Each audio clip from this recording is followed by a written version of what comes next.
প্রিয় শিক্ষার্থী, defective verb ও B ভার্বের পরে আজ আমরা পরিচিত হব হ্যাভ ভার্বের সাথে। Have verb: have, has, had, shall have, will have.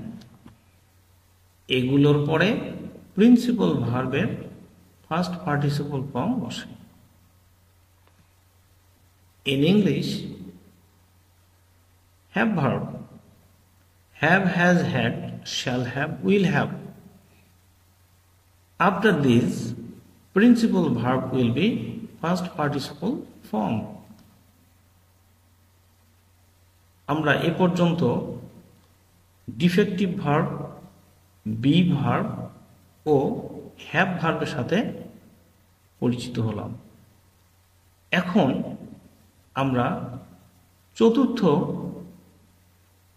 Auxiliary ভার্বের সাথে পরিচিত হব, সেটি হচ্ছে ডু ভার্ব। তো do verb: do, does, did. এগুলোর পরে প্রিন্সিপাল ভার্বের বেস ফর্ম বসে। এগুলো নেগেটিভ ইন্টারোগেটিভ ও নেগেটিভ ইন্টারোগেটিভ করার ক্ষেত্রে ব্যবহৃত হয়। In English,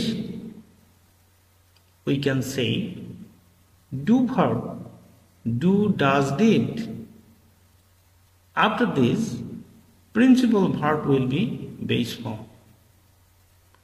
These are used to form negative interrogative and negative interrogative. বন্ধুরা, ডিফেক্টিভ ভার্বের মতোই ডু ভার্ব প্রিন্সিপাল ভার্বের বেস ফর্মের পূর্বে বসে, তবে একটু ভিন্নতা আছে।